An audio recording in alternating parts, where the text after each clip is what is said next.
Hello friends, कैसे हैं आप सभी। उम्मीद करता हूं आप सब लोग अच्छे ही होंगे और हमारी वीडियोस आपको बहुत पसंद आ रही होंगी। वीडियो का नाम देखकर तो आप समझ गए होंगे कि आज का वीडियो किस चीज़ पर होने जा रहा है, क्योंकि ये कहानी एक मोटिवेशन कहानी भी है। इसीलिए इसको हमने अपनी मोटिवेशनल स्टोरी प्लेलिस्ट में रखा है।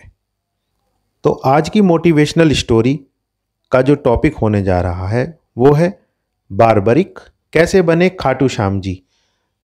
इस कहानी में हमने बारबरिक से खाटू श्याम जी बनने तक के सभी तथ्यों को रखा है और समय का ध्यान रखते हुए वीडियो को शॉर्ट भी रखा है। तो चलिए वीडियो में बिना देरी करे सबसे पहले हम समझते हैं कि खाटू श्याम बाबा कौन है। खाटू श्याम जी का असली नाम बारबरिक है। खाटू श्याम बाबा घटोत्कच और नाग कन्या मोरवी के पुत्र थे। मैं आपको बता दूं, घटोत्कच जो थे वो पांडवों में से जो भीम थे उनके और हिड़गिंबा के पुत्र थे। इसका मतलब हम यह कह सकते हैं कि खाटू श्याम जी के जो दादाजी थे वो भीम थे। कहा जाता है कि जन्म के समय बारबरिक के बाल बब्बर शेर के समान थे, इसीलिए उनका नाम बारबरिक रखा गया। कुछ मान्यताओं के अनुसार यह भी कहा जाता है कि बारबरिक देवी के उपासक थे, इसीलिए उनका नाम बारबरिक रखा गया। और बारबरिक का जन्म का जो संबंध है वो महाभारत काल से है। महाभारत की एक कहानी के अनुसार बारबरिक का सिर राजस्थान प्रदेश के खाटू नगर में दफना दिया गया था, इसीलिए बारबरिक जी का नाम खाटू श्याम बाबा के नाम से भी प्रसिद्ध हुआ। तो आइए वीडियो में आगे बढ़ते हैं और समझते हैं कि खाटू श्याम जी को तीन बाणधारी भी क्यों कहा जाता है।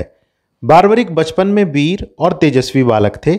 बारबरिक ने भगवान श्री कृष्ण और अपनी मां मोरवी से युद्ध कला कौशल सीखकर निपुणता प्राप्त कर ली थी। उसके बाद बारबरिक ने भगवान शिव की घोर तपस्या की, जिसके आशीर्वाद स्वरूप भगवान शिव ने प्रसन्न होकर बारबरिक को 3 चमत्कारी बाण प्रदान किए। जबकि कुछ मान्यताओं के अनुसार यह भी कहा जाता है कि बारबरिक जिन देवी के उपासक थे उन देवी ने वरदान में उन्हें 3 दिव्य बाण प्रदान किए। इन्हीं 3 बाणों के कारण बारबरिक को 3 बाणधारी के रूप में भी जाना जाता है। तत्पश्चात भगवान अग्निदेव ने बारबरिक को एक दिव्य धनुष दिया, जिससे कि वो उन तीनों बाणों का प्रयोग कर सकें और तीनों लोगों पर विजय प्राप्त करने में भी वो तीनों बाण समर्थ थे। चलिए आगे बढ़ते हैं और समझते हैं कि बाबा खाटू श्याम जी का नाम हारे का सहारा बाबा श्याम हमारा भी क्यों पड़ा। यह बात महाभारत के काल की है, जिस समय कौरवों और पांडवों में महाभारत का युद्ध चल रहा था। तब बाबा श्याम को उस युद्ध को देखने की मन में अभिलाषा उत्पन्न हुई। तब उन्होंने अपनी मां का आशीर्वाद लिया और अपनी मां से पूछा कि मां, मुझे किस पक्ष की तरफ से लड़ना है। तब उनकी मां ने कहा कि बेटा, जो भी पक्ष उस युद्ध में हार रहा होगा आपको उसकी तरफ से लड़ना है। क्योंकि बारबरिक की मां यह जानती थी कि कौरवों के पास तो बहुत बड़ी सेना है, जबकि पांडव केवल 5 ही भाई हैं और उनकी सेना बहुत ही कमज़ोर है।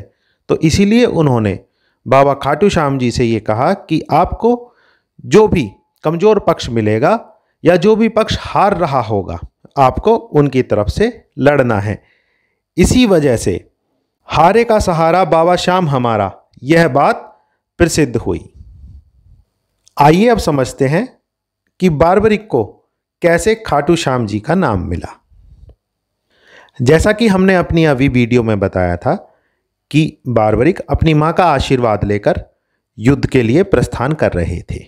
तब जब बारबरिक रास्ते में जा रहे थे तो उन्हें रास्ते में एक ब्राह्मण मिले, जो कि ब्राह्मण स्वयं श्री कृष्ण भगवान थे, क्योंकि उन्होंने एक ब्राह्मण का भेष धारण किया हुआ था।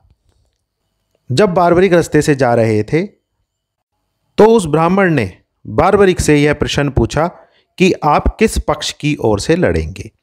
तब बारबरिक ने कहा कि मैं उस पक्ष की ओर से लड़ूंगा जो कि हार रहा होगा। तब ब्राह्मण ने उनके 3 बाणों की तरफ देखा और उनसे बोले कि ये 3 धनुष लेकर आप युद्ध में लड़ने जा रहे हो। तब बारबरिक ने बोला, हे ब्राह्मण देवता, ये 3 धनुष ही पूरा युद्ध खत्म करने के लिए काफी हैं। तब उन ब्राह्मण ने पूछा कि हे बारबरिक, ऐसा कैसे संभव है? तब बारबरिक ने बताया कि जो मेरा पहला तीर है वो लक्ष्य को चिन्हित करता है, और जो मेरा दूसरा तीर है वो जिनको भी नुकसान नहीं पहुंचाना या लक्ष्य से अतिरिक्त हैं उनको सुरक्षित करता है, और मेरा तीसरा बाण उस लक्ष्य को भेदता है, और उन बाणों का कार्य पूरा होने के बाद वो सभी बाण वापस मेरे तरकश में आ जाते हैं। तब ब्राह्मण बने श्री कृष्ण ने बारबरिक से कहा कि ये जो पीपल का पेड़ है, क्या इस पीपल के पेड़ के सभी पत्ते तुम्हारा बाण भेद सकता है? तब बारबरिक ने कहा, जी ब्राह्मण देवता, बिल्कुल। और ऐसा कहकर उन्होंने अपने लक्ष्य को भेदने के लिए एक तीर चला दिया। बारबरिक का वह तीर सारे पीपल के पत्तों को भेदने के बाद श्री कृष्ण के पैरों के इधर उधर चक्कर लगाने लगा। जिसके बाद बारबरिक ने कहा कि ब्राह्मण देवता, ऐसा लग रहा है कि आपके पैर के नीचे एक पीपल का पत्ता दबा हुआ है। कृपया करके आप अपना पैर हटा लीजिए, अन्यथा यह तीर आपके पैर को नुकसान पहुंचा देगा। इतना सुनने के बाद जब ब्राह्मण देवता ने अपना पैर हटाया तो वाकई में ही वहां पर एक पीपल का पत्ता उनके पैर से दबा हुआ था। श्री कृष्ण बारबरिक का यह पराक्रम देखकर बहुत ही ज़्यादा प्रसन्न हुए। उसके बाद श्री कृष्ण ने बारबरिक से बोला कि क्या तुम एक ब्राह्मण को दान दे सकते हो? तब बारबरिक ने उस वचन के लिए हाँ कर दी थी, क्योंकि श्री कृष्ण पहले से ही जानते थे कि बारबरिक जो लड़ेगा वो जो भी सेना हार रही होगी उसकी तरफ से लड़ेगा, और उन्हें पता था कि इस युद्ध में कौरवों का ही पक्ष कमजोर है, क्योंकि पांडवों की तरफ से भगवान श्री कृष्ण लड़ रहे थे। अगर बारबरिक युद्ध तक पहुंचता और वह यह देखता कि दोनों सेना में कौन कमजोर है, तो वो स्वयं ही उस चीज को पता लगा पाते कि कौरव की सेना कमजोर पड़ रही है, और अगर बारबरिक कौरवों का साथ देते तो पांडव निश्चय ही हार जाते। यह सब सोचकर श्री कृष्ण ने बारबरिक से उसका शीश मांग लिया। इस अनोखे दान की मांग सुनकर बारबरिक आश्चर्यचकित हो गए और वह समझ गए कि ब्राह्मण कोई सामान्य व्यक्ति नहीं है।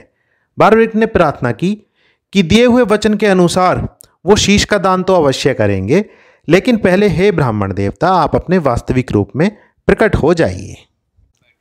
तत्पश्चात भगवान श्री कृष्ण अपने असली रूप में प्रकट हुए और बारबरिक बोले कि हे देव, मैं अपना शीश देने के लिए वचनबद्ध हूँ, लेकिन महाभारत के इस युद्ध को देखने की मेरी इच्छा है। आप कुछ ऐसा इंतजाम कीजिए जिसकी वजह से मैं इस महाभारत के युद्ध को आंखों से देख सकूं।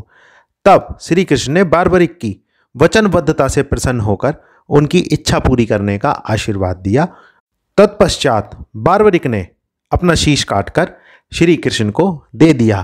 तभी से उनका नाम शीश के दानी भी पड़ा। श्री कृष्ण ने बारबरिक के सिर को 14 देवियों के द्वारा अमृत से सींचकर युद्ध भूमि के पास एक पहाड़ी पर स्थित कर दिया गया, जहां से बारबरिक ने युद्ध का दृश्य देखा। इसके पश्चात श्री कृष्ण ने बारबरिक के धड़ का शास्त्र की विधि के अनुसार अंतिम संस्कार भी कर दिया। कहानी में आगे बढ़ते हैं और समझते हैं कि बारबरिक को भगवान श्री कृष्ण का नाम कैसे मिला। महाभारत का युद्ध जब समाप्त हो गया था, उस समय सभी जानते हैं कि पांडवों की विजय हुई थी। विजय के बाद जब पांडवों में यह बहस होने लगी कि इस विजय का श्रेय किसको जाता है, ये विजय इतनी बड़ी है, हमने इतनी बड़ी सेना को हरा दिया, तो सबको ये लगा कि इस युद्ध का श्रेय किसी न किसी को तो जाना ही चाहिए। तब श्री कृष्ण ने कहा, चूंकि ये जो युद्ध है वो बारबरिक ने देखा है और बारबरिक ही साक्षी रहे हैं इस पूरे युद्ध को देखने के, अगर तुम्हें इस प्रश्न का उत्तर जानना है तो क्यों ना उन्हीं से ही पूछा जाए। तब परमवीर बारबरिक ने इस युद्ध की विजय का श्रेय एकमात्र श्री कृष्ण को ही जाता है ऐसा कहा, क्योंकि वह सब कुछ श्री कृष्ण की उत्कृष्ट युद्ध नीति के कारण ही संभव हुआ है। बार्बरिक के सत्य वचन से श्री कृष्ण वीर बार्बरिक की महानता से बहुत ज़्यादा प्रसन्न हुए और उन्होंने कहा, हे वीर बार्बरिक, आप महान हैं। मेरे आशीर्वाद स्वरूप आज से आप मेरे नाम श्याम से प्रसिद्ध हो जाओगे और कलयुग में आप कृष्ण अवतार के रूप में पूजे जाओगे और अपने भक्तों की सभी मनोरथ पूर्ण करोगे। तभी से वीर बार्बरिक का नाम खाटू श्याम जी पड़ गया। आइए अब समझते हैं खाटू श्याम जी के मंदिर के बारे में जो कथा प्रचलित है। एक बार खाटू नगर के राजा को सपना आया जिसमें मंदिर निर्माण और वह शीश मंदिर में सुशोभित करने के लिए उन्हें प्रेरित किया गया। उसके बाद उस स्थान पर मंदिर का कार्य निर्माण शुरू कराया गया और कार्तिक माह की एकादशी को भगवान श्री खाटू श्याम जी का शीश उस मंदिर में सुशोभित किया गया, जिससे बाबा श्याम के जन्मदिन के रूप में भी मनाया जाता है। खाटू श्याम मंदिर में बार्बरिक यानी श्याम बाबा का शीश सुशोभित करने के बाद से ही वहाँ पर भक्तों का तांता लगा रहता है। खाटू श्याम जी को उनके भक्त हारे का सहारा कहकर पुकारते हैं, क्योंकि उनका विश्वास है कि बाबा श्याम हारों के जीवन में खुशियाँ भरते हैं और यहाँ हर साल लाखों भक्त और श्रद्धालु भगवान श्याम के दर्शन के लिए आते हैं। क्योंकि ये एक मोटिवेशनल स्टोरी भी है, तो आइए समझते हैं कि इस कहानी से हमें क्या शिक्षा मिलती है। इस कहानी से जो हमें शिक्षा मिलती है वो मूल रूप से यह कहती है कि बिना त्याग के कोई भी व्यक्ति महान नहीं बन सकता। अगर आपको जीवन में अपना नाम करना है तो आपको कोई भी त्याग तो करना ही होगा। और इसीलिए आप सब लोग भी, अगर आपको अपने जीवन में प्रसिद्धि प्राप्त करनी है तो आपको कोई ना कोई त्याग तो करना ही होगा। जैसे अगर पढ़ाई में आपको अच्छे नंबर लाने हैं तो आपको अपनी नींद का त्याग करना होगा। अगर आपको स्पोर्ट्स में अच्छा होना है तो आपको निरंतर अभ्यास करना होगा और जो आराम है उसका त्याग करना होगा। उम्मीद करता हूँ हमारे चैनल की ये स्टोरी आपको बहुत पसंद आई होगी। आप सब लोग भी हमारी वीडियो को लाइक कीजिए और अगर इसी तरीके की और वीडियो आपको चाहिए तो हमारे चैनल को सब्सक्राइब कीजिए, ताकि सबसे पहले आप लोगों के पास नोटिफिकेशन आ सके। हमारे चैनल पर बने रहने के लिए आप सभी का बहुत बहुत धन्यवाद। जल्दी ही मिलते हैं एक नई वीडियो के साथ इसी चैनल पर।